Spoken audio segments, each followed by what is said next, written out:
Hey, welcome to Footy Fin and reflecting on the Wallabies' loss to Italy in Udine in northern Italy this morning, Australian time.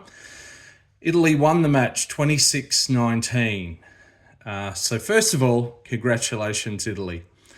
They have a good team that's building. They challenged the Springboks in the middle of the year this year, competitive in the Six Nations. Well done, Italy.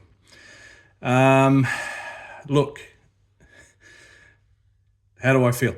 It's disappointing, no doubt about it. But it's not all doom and gloom. There are some positives.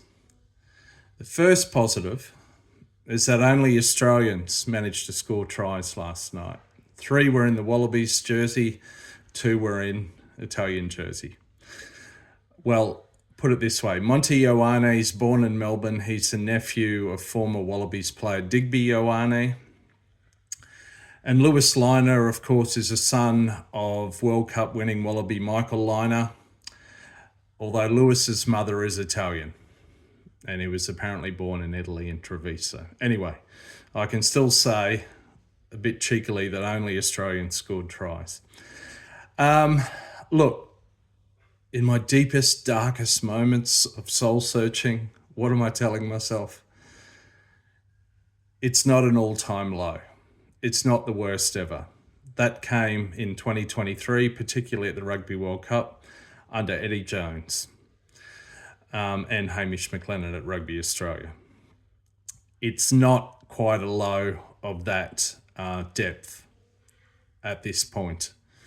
And it's the second time ever, but the second time, the first time being 3 years ago, that the Wallabies have lost to Italy in Italy. So that's not a first as such. Look, there are so many things I could comment on here, and but I just, this will be a semi-random brain dump. I didn't bother to take any notes, but yeah, look, the Wallabies do look tired, but they've had the same kind of season as the All Blacks. Yeah. Sure, playing the France B team at home is not quite the same intensity as playing the British and Irish Lions in a 3-test series. And maybe travelling to Argentina from a rugby perspective is slightly less intense than going to South Africa. But really, starting back in Super Rugby last summer, the All Blacks have had a very similar season to the Wallabies, and they've just played Ireland in the USA and beaten Scotland at Edinburgh, not by much. Anyway, where am I going with this? So the tiredness thing, you can only take that so far, but it would seem, with all due respect to Harry Wilson, the captain, number 8, he looks tired. I think he should be rested next week, or at the very least put onto the bench. If Joe Schmidt's going to continue to pick Jake Gordon, then I guess you make him captain. He's captained the Waratahs before. I mean, there's a lot of Waratahs in this team, particularly the back line, and we know the Waratahs haven't been strong in Super Rugby, but a lot of those are kind of injury enforced. So yeah, let me get on to that. What would I do? Very quickly, I'll come back to this later in the week.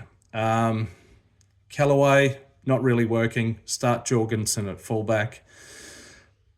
Centres, 12 Hunter Paisami, 13 Len Ikitau.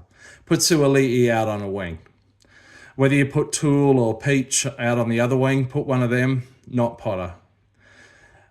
There's no real option. If Carter Gordon is fit to play, and that's questionable, I would still start him at 10. He showed some promising signs. A really brilliant left to right pass, sensational, hasn't even made the YouTube highlights. Keep Gordon and Gordon in the halves, for better or worse. I mean, there's an argument for maybe Lonergan. Anyway, and I'd rest Harry Wilson. Tizano, is he fit? Champion de Crepine, think about these guys. Skelton might come in. Maybe the Frost-Williams lock combination needs a bit of a shake-up. Anyway, they're just some quick thoughts. part of me as a Wallabies supporter just wants this season to end. Let's not even play the next 2 tests, which I'm not fully serious, of course, but I feel that way. And let's just wait till June next year, give it 8 months. The Wallabies can regroup in 8 months or so, and then see where it goes. On the flip side, wouldn't it be sweet to beat either Ireland or France?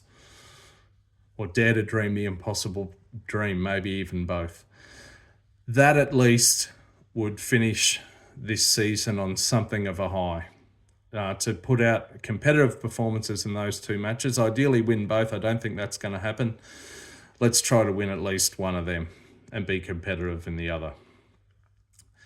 Yeah, so congrats to Italy. It's not an all-time low. It's pretty low, but it's not the dark days of late 2023. Shake things up, Joe, and let's win at least one of the last 2. All right, I'm going to go find my rolling maul to stick my head into, or a bucket. Yeah, enjoy the rugby. Plenty more great tests coming up this weekend. South Africa, Springboks, very impressive win over France, being a man down, etc. Yeah, look forward to next week.